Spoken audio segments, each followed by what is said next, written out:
Alright, hi people, it's Scsigs here, and I'm here to do a sort of rambly kind of video. It's a recommendation on the US releases of Dragon Ball for this franchise and everything as of late 2023. I believe this will come out in early January, so late 2023/early 2024. If anything happens in the next month or so, because I'm filming this at the beginning of December 2023, if anything happens between now and when this video eventually comes out, to change anything here, I will probably do something or put something in the description or a pinned comment, but I doubt anything's going to happen in just a month. But yeah, and on top of that, I'm going to be discussing certain releases as well. I did film an initial video or initial version of this video, but I was able to buy the 4th Dragon Box on eBay for less than $300, which I was completely fine with doing. So yeah, whereas for that video I only had 6 out of the 7 Dragon Boxes. So yeah, and then on top of that, I feel like I could probably do things in less time, as well as get some better points across, or make some points better than I initially did.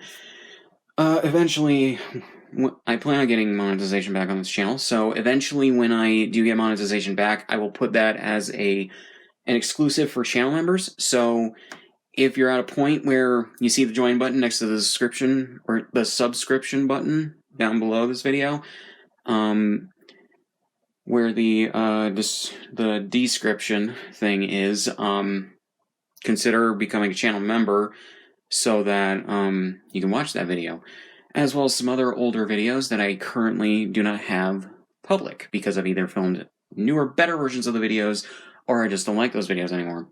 So yeah. So let's get to it.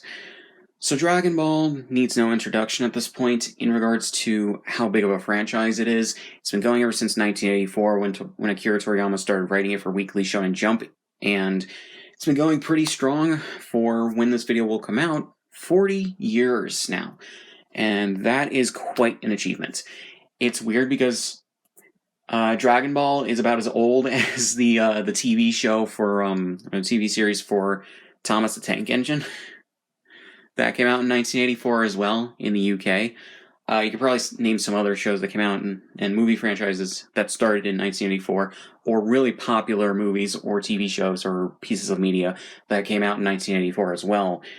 And yeah, just think about that. Dragon Ball is 40 years old when this video will be coming out. That is a lot to think about. It is 12 years older than I am.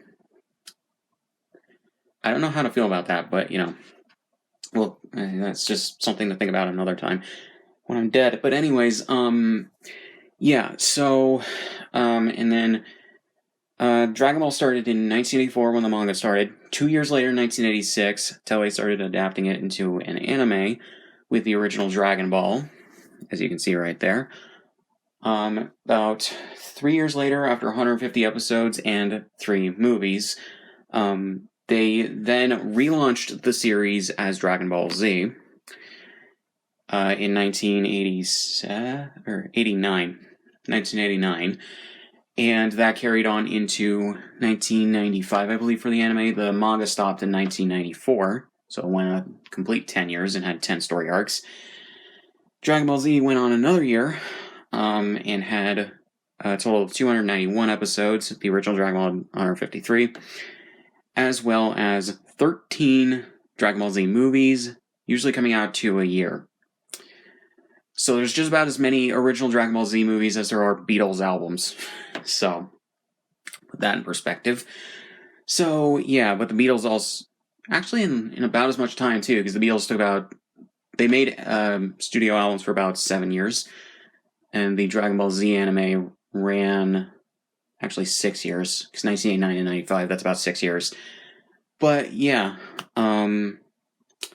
so we have that. And on top of that, the Beatles only released one album, I believe, in 1968, which was the White Album, whereas these movies got released 2 a year, although I imagine one was 3 a year. I'm not sure. I need to look up the release dates of the movies. But yeah, then after Dragon Ball Z ended as an anime, started Dragon Ball GT, which lasted only 64 episodes and one TV special. There was also 2 TV specials for Dragon Ball Z. Forgot about that. So yeah, that were double length. So essentially 293 to 295 episodes, depending on how you want to count that, because they were double length. So they counted as 2 in 1. So yeah, which you can see the steelbook for right there. Then after GT ended, Dragon Ball sort of went dormant as an anime franchise, just as a franchise in general. And, yeah. But then in the late 90s, at the time GT was airing, or was airing, or was about to end, Funimation licensed Dragon Ball Z and the original Dragon Ball for North America, started dubbing with Saban and Ocean Group Dragon Ball Z, and then started airing it in syndication. Didn't pick up an initial audience. The first 67 episodes condensed to 53, plus the first 3 movies, I believe, dubbed, or maybe it was just Tree of Might dubbed and added to the episode rotation. Later on, the first 3 Dragon Ball Z movies would be dubbed with the Ocean cast in conjunction with Pioneer, with having much more accurate scripts to the Japanese dialogue in regards to translation. And yeah, eventually Funimation would redub those movies with their own in-house Texas cast, but yeah. Then after that, the series didn't initially get picked up for, or didn't really find an audience when it was in syndication. But then it started airing on Toonami in 1998. Then, after about a year of great ratings for the show, Cartoon Network paid Funimation to dub more episodes. They hired their eventual Texas cast, and the rest is history. They dubbed the rest of Dragon Ball Z. They started dubbing the Dragon Ball Z movies. They eventually dubbed Dragon Ball and GT, as well as their movies and TV specials, as well as the Dragon Ball Z TV specials. Not necessarily in that order. Over the next half a decade, basically, I think the last Dragon Ball Z movie from the 90s got dubbed in 2006, or released in 2006. But yeah. And then they finally got done with that. Meanwhile, there was a lot of merchandise, there was a lot of video games released in that time.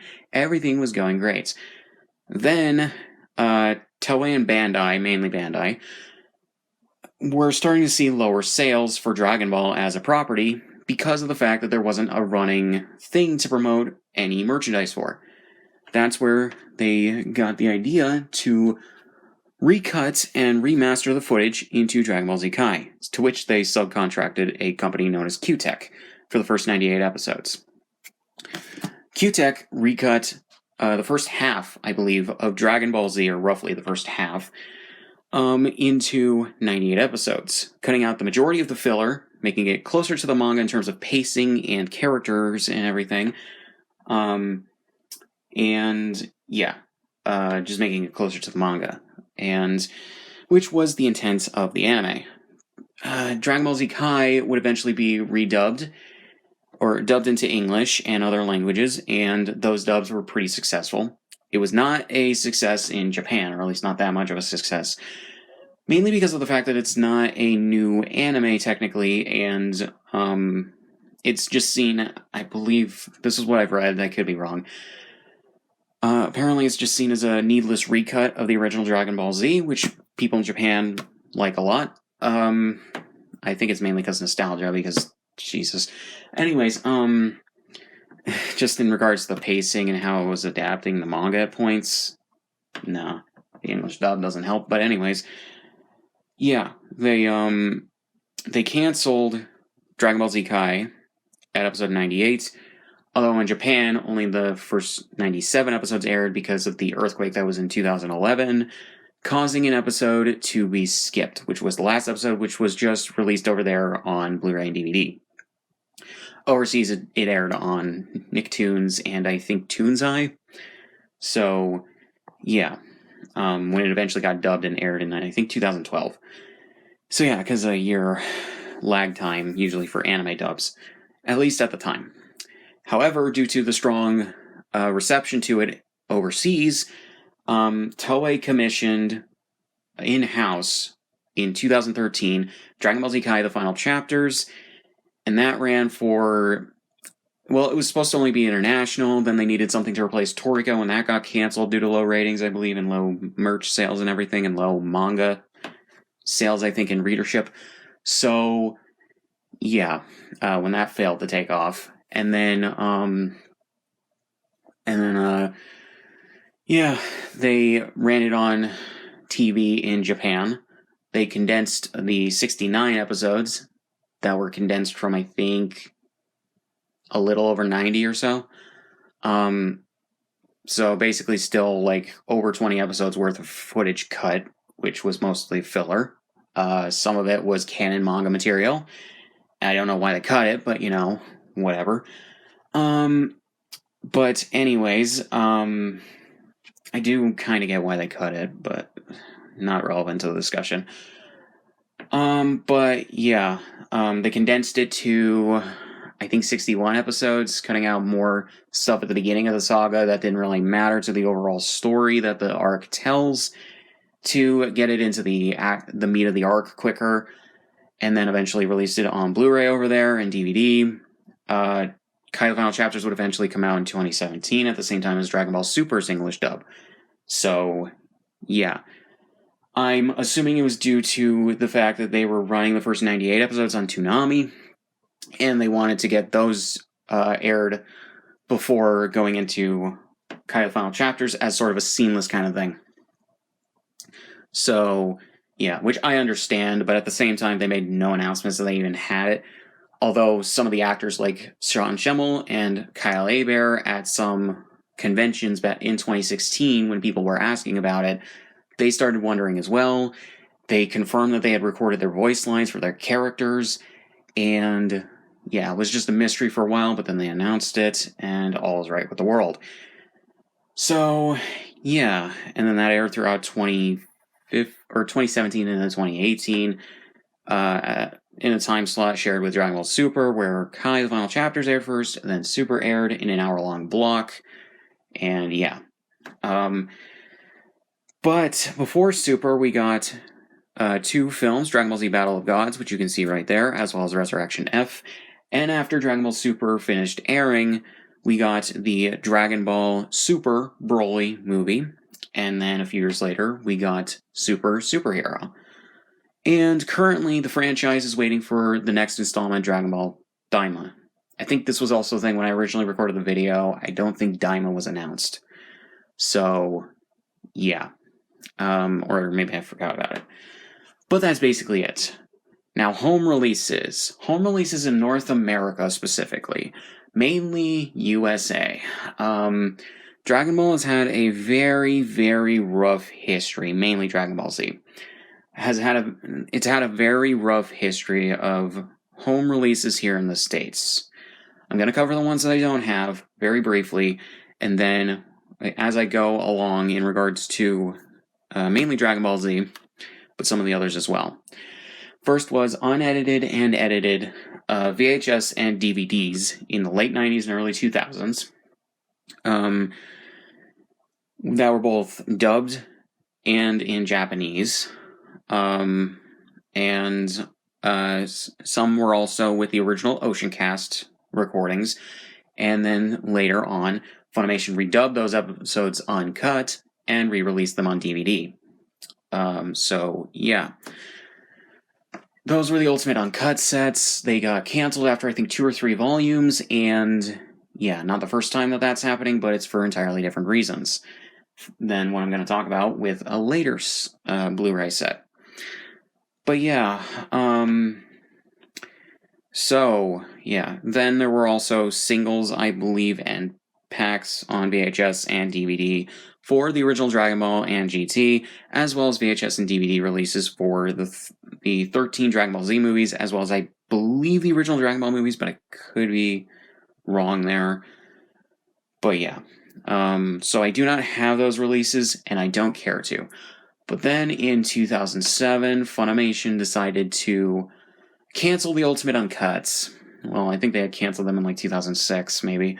But they had canceled the Ultimate Uncuts before even getting the first like complete saga set of the volumes out, which I think was like the first 4 or 5 volumes.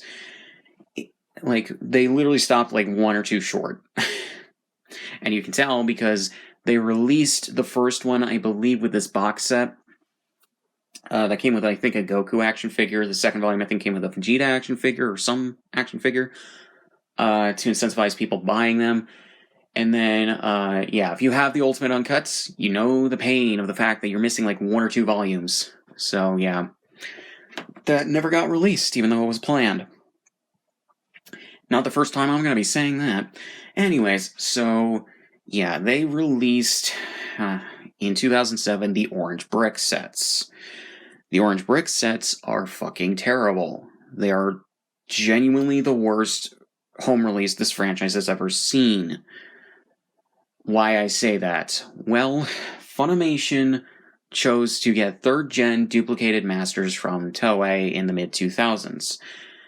They started remastering this film stock, and the process was heavily using an automated system called DVNR, Digital Video Noise Reduction. This is something that gets used in remastering of film stock. So Funimation are not the only ones to use it. It is a normal tool that every company that does remastering of film stock uses. And there's nothing wrong with that. The problem, however, is that I think due to a lack of understanding of how to properly use it and or just carelessness or just unfamiliarity with the programming and everything with the software, Funimation turned it up way too high, expected everything to turn out normal, did not give a single solitary fuck about, and no, I'm not going to be censoring myself with this shit when I feel it's needed. But yeah, they did not give a single solitary fuck when it came to checking the video to make sure it actually looked good. And on top of that, or what happened was, on top of removing the grain, which I understand, they didn't want a ton of grain in the image. I get that. It's 3rd gen duplicated prints. Makes sense. However, removed too much grain. They tried to make it look like it didn't have any grain, or it had very little grain, to the point where shit just looks awful. And then on top of that, the DVNR solution deleted lines of animation when either the image was shaking when there was an action scene, or the characters were moving. Yeah, mainly this was a problem on the earlier sets. When I had the later sets, because I think I had like the last, somewhere between 3 and 5 seasons, I think the last 5 seasons of the Orange Bricks, when I had those years ago, I watched the Boo Saga through them. I didn't notice anything, but granted, I was also a kid and I didn't have an eye for that at the time. It got slightly better over time because of the film masters being a bit better for those episodes, or just the fact that those episodes are newer than the older ones from the first couple of arcs. Yeah. So they did, yeah, but they still weren't great. But yeah, and then, yeah, it just looked terrible. Then there were the colors. The colors were brightened, the contrast boosted, and badly color corrected. Yeah. Generally, when it comes to remastering stuff, you need to do that kind of stuff. You need to alter the colors. You need to make sure that they're contrasting well with the image, that they look good. But fuck it. Just brighten up the image and oversaturate the colors the hell and back. Or HFIL and back. But yeah, so... Yeah, and I've seen clips, I've seen screenshots. The episodes look terrible in the Orange Bricks. I'm sorry if you have the Orange Bricks and you actually like them. You're wrong. And do not defend them. I'm not going to hear it. You know, it's known at this point. It is a fact at this point that they're terrible. It's been known ever since 2007 that they were terrible. But anyways, with anyone who has half a brain that knows how the show is supposed to look. On top of that, and the contrasting and everything, or the colors being shit and everything, and the brightness being terrible, they cropped the episodes to widescreen. Dragon Ball, well, the first 3 Dragon Ball anime, as well as the 4 Dragon Ball films, and technically the first 13 Dragon Ball Z films, as well as the 2 TV specials, were animated in 4:3. The 13 Dragon Ball Z movies were animated in a way that they had to be cropped to widescreen because Toei wanted to do that when they were showing them in Japanese cinemas, which is fine. So, the animators specifically took the framing and how they drew the characters and storyboarded and blocked everything so that they could be seen in either aspect ratio and you wouldn't miss anything important. So yeah. I don't know why they just didn't animate it in 4:9 or in 16:9, but maybe it was cheaper and easier to do it like that. I don't know. Toei doesn't make a lot of sense sometimes. But anyways, yeah. And then the cropping to widescreen ruins shot composition with the episodes. The cropping also removes lines, or removes important details on the tops and bottoms of the frames. If I were to have shot this or edited this into 4:3, because I'm shooting this in widescreen because of how the camera is on the iPod I'm using, the shots would be about like that. Everything in between my hands would be all that you see, and everything on the outsides of the hands would be blocked off by black bars, or black pillars, however you want to say it, on the sides. Now, if we're talking about stuff that can be converted to widescreen from 4:3, that was initially presented in 4:3, when it originally aired, I actually have a good example of this, and it also has its own problems with less. Friends. Let's talk about Friends for a second. This show is a 94 to 2004 sitcom that ran for 10 years. It was a 4:3 show when it aired. However, they shot it on film, I believe, and later when they remastered the show for HD, for syndication, as well as the eventual Blu-ray and digital HD releases, they converted the show to widescreen. Now, not everything is great. Some episodes, unfortunately, leave where the frames are open.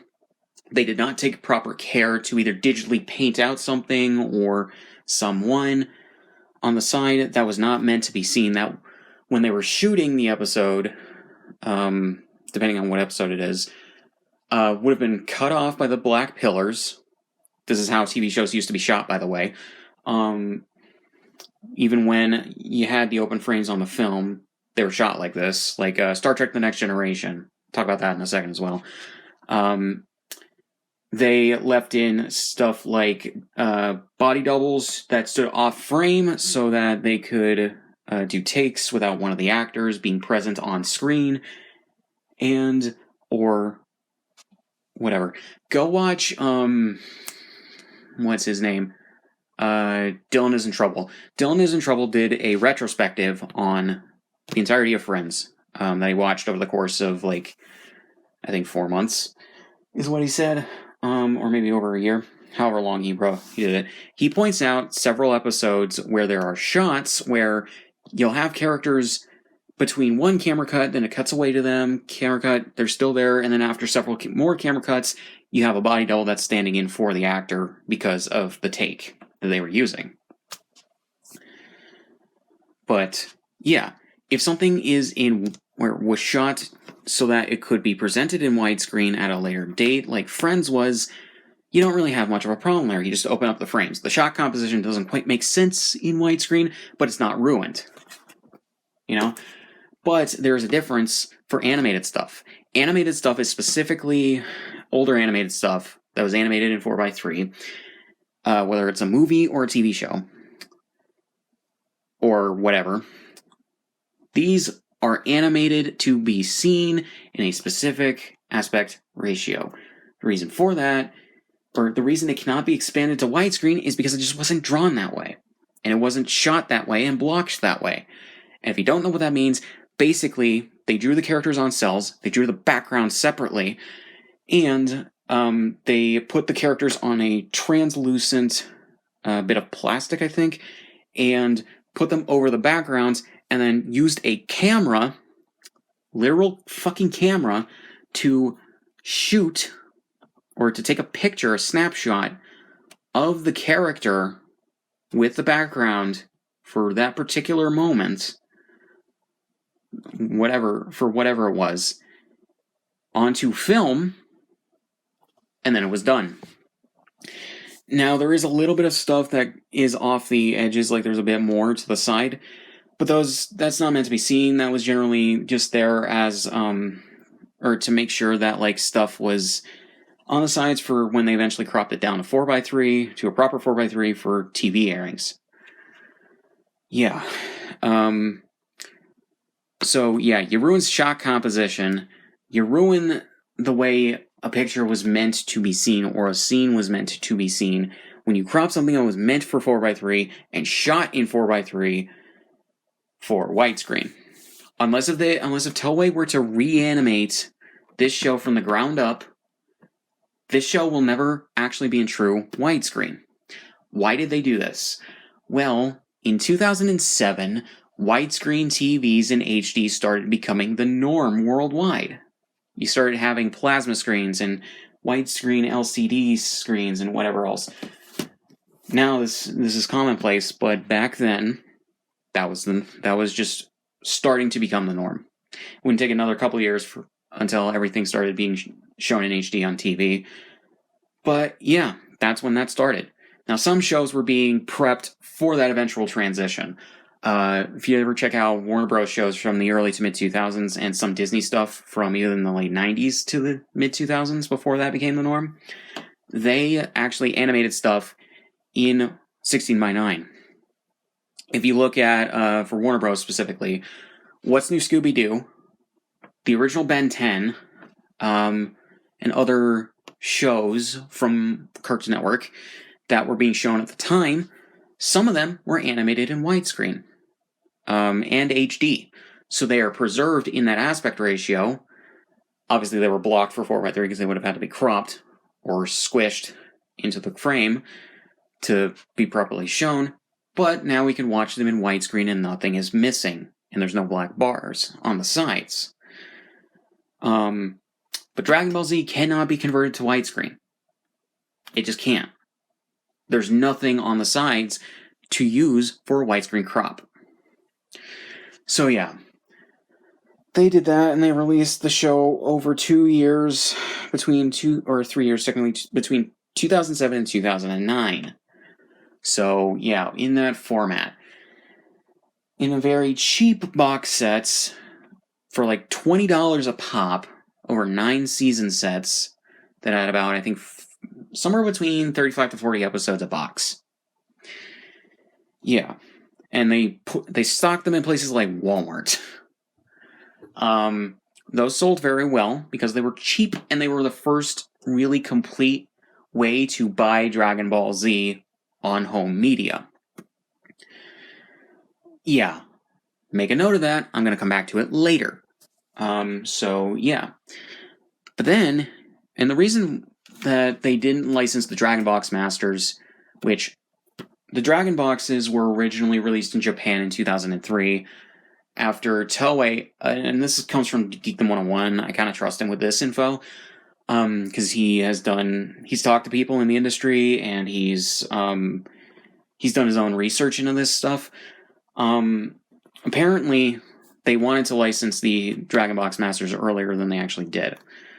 But and the Dragon Boxes were originally were released in 2003 in 2 large volumes by Toei and Pony Canyon in Japan, where Toei gave Pony Canyon their first-gen film prints. Pony Canyon cleaned them up as best they could, and then they put them out into large volume sets. The reason for this is, this was the first home release of Dragon Ball Z ever, the TV show. the movies were released on VHS in the 90s. But yeah, but that is the thing. This was the first home release in Japan of Dragon Ball Z. The reason for that is, for some reason, Toei didn't see the value in selling 90s VHS tapes of Dragon Ball. 80s, 90s, whatever. Toei confuses me with basically everything that they do. So, do not ask me why. It doesn't make sense to anyone. Outside of Toei, I guess. The Toei higher-ups. But yeah, so they did Dragon Ball Z. Eventually, I think the next year, maybe. I could be wrong. They did Dragon Box the movies, which had the 4 Dragon Ball movies, as well as the 13 Z movies, which I forgot to say, Path to Power also came out during GT's airing and production, which is why it shares character designs and animation quality between that and GT. But yeah, but they eventually released Dragon Ball, or Dragon Box the movies, which had all 17 at that point Dragon Ball films. And then they released Dragon Box for a Dragon Box set for Dragon Ball, and a Dragon Box set for Dragon Ball GT. As well as the 2 Z TV specials, which got put in the Dragon Box Z as, I think, bonus features around where they would have aired in regards to the episode numberings. So, yeah. But we don't have Dragon Ball. We for some reason didn't get the TV specials for these. Probably because when Funimation licensed the show for the Dragon Box Masters, what happened is Toei considers those separate licenses because they're technically separate products from the regular show.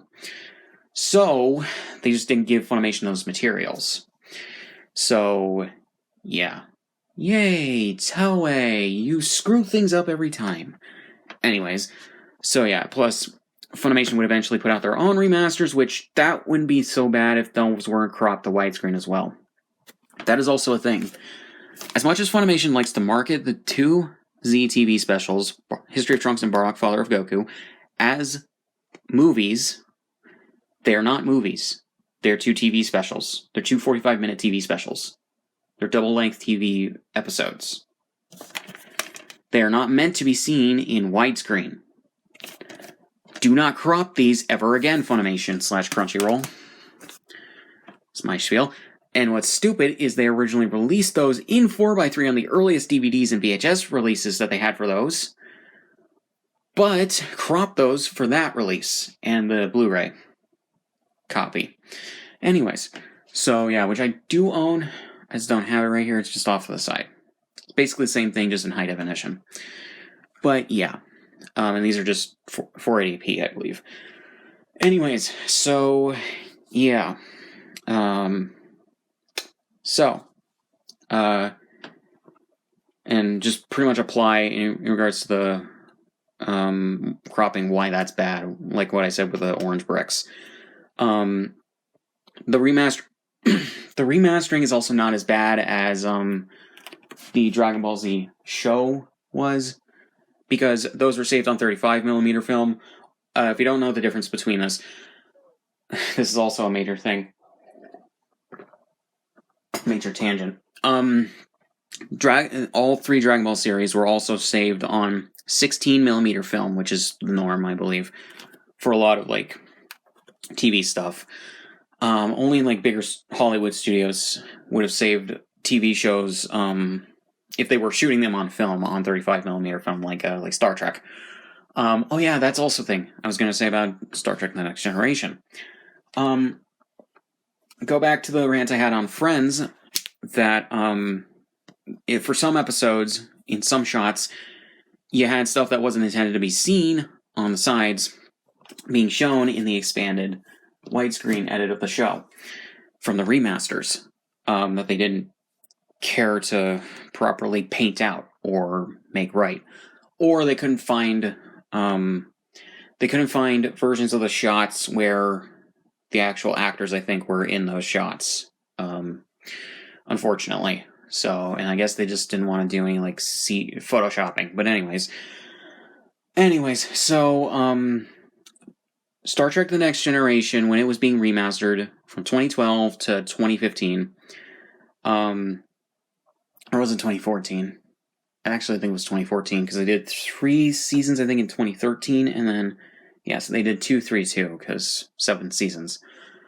Anyways, so when that was being remastered for 3 years, on one of the special features, you had one of the people at CBS Digital that was working on the mainly the CGI, I believe, for a shot that they didn't have the film masters for the space stuff.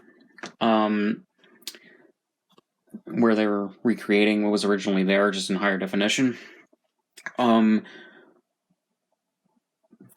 guy talked about, and you can find this clip of this bonus feature online if you want to see what he actually says. But he basically said that they couldn't properly make the series widescreen without cropping it because of the fact that when they were shooting the show, even though they were shooting it on 35mm film, which means, open matte basically when it comes to the widescreenness of it, or when it comes to the film frames, basically they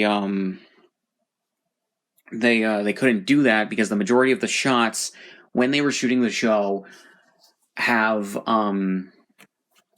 film equipment or camera crew people off to the sides of the characters and the actors that would have been seen, and it would have been I think it would have been a pain to try and paint them out. So yeah, and on top of that, the Star Trek: The Next Generation remaster was already really expensive. At the end of it, it was like $2 million to do all of it, and that's like I think 160 some episodes, or it's like most of the season had 26 episodes, except for season 2, which had 22 because it was cut due to the writer's strike back in 1988.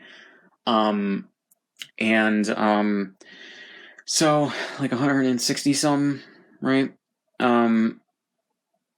For the episodes of the show, and then combined with the fact that they were remastering the film stock, they had to recreate the special effects work for the live action segments, which wasn't too hard and probably not too expensive. But then they had to recomposite everything, they had to re-edit everything, they had to basically Frankenstein it all back together from the film stock that they had because there was no master film for it. And then they had to redo the space shots and everything. Yeah.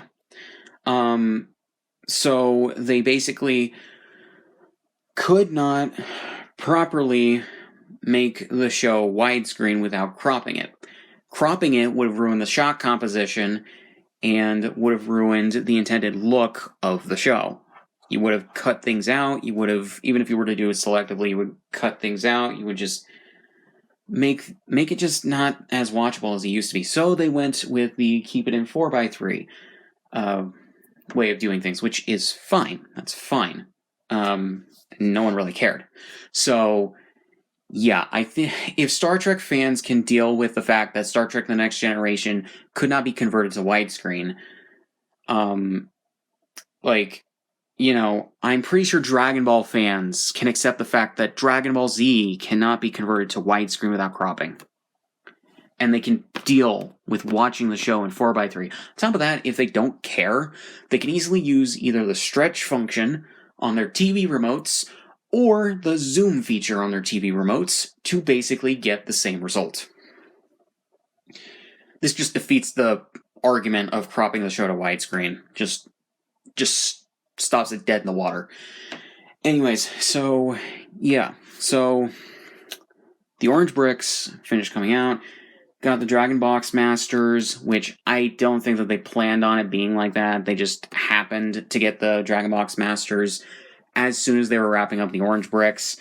I'm pretty sure if they were to have gotten the Dragon Ball or Dragon Box Masters earlier than they did, they would have released these Masters on probably regular DVD sets instead of did what they did with the Orange Bricks.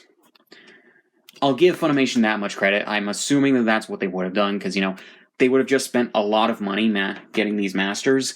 They would have thrown these on a disc as quickly as they could, probably not too heavily altered, and just left it at that. Just let people watch the episodes like that. But yeah, but anyways, so these come out between 2009 and 2010, and these are really good. The only thing that I will say about the Dragon Box Masters is the fact that the colors are horribly degraded. Or not horribly, but degraded and warped.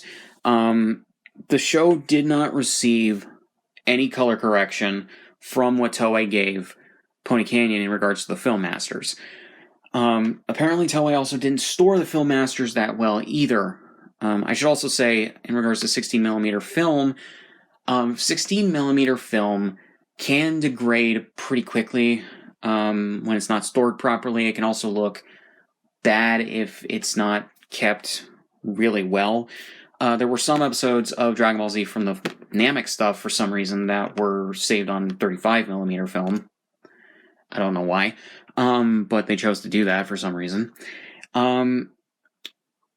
But yeah, which do look significantly better than the 16mm episodes, but the majority of the other episodes are on the 16mm. So yeah, if you've ever seen, I don't have it up here, do I? I think I stored it away. If you've ever seen the Beatles Get Back, I'm trying to see if I have it within reach. The Beatles Get Back documentary series that Peter Jackson did a few years ago for Disney and Apple Corps, or Apple Records. Basically, and George Harrison, weirdly enough, talks about it within the thing as well, which I'm glad Peter Jackson kept in for like Film Nuts. Basically,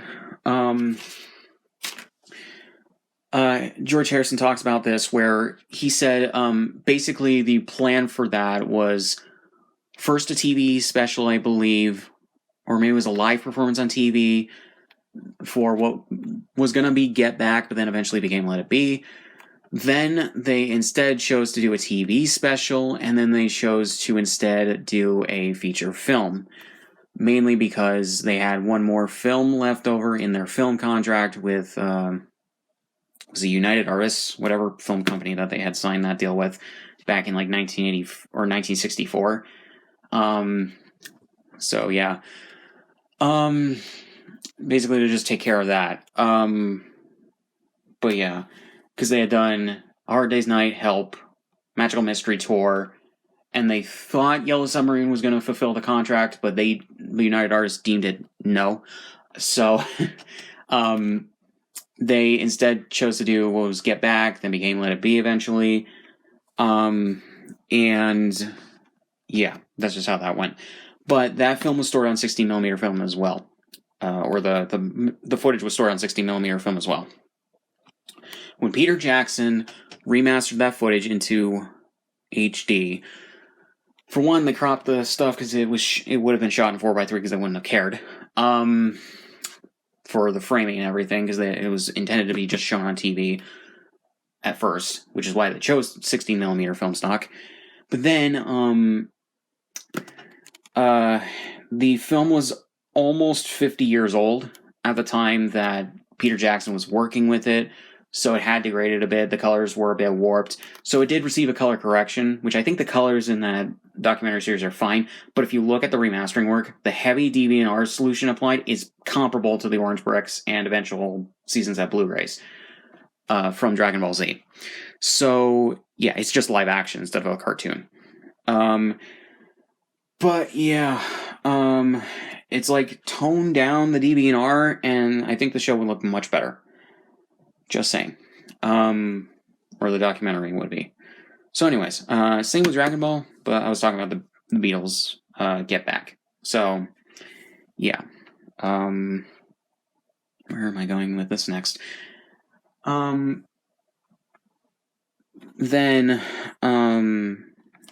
yeah.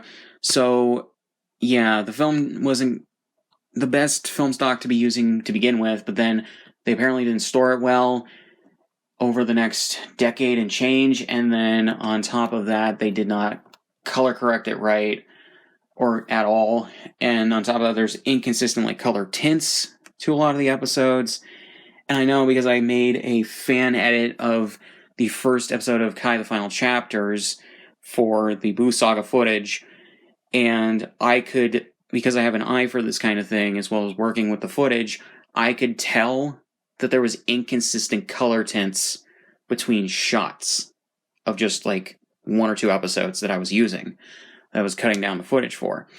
And when I was just using iMovie,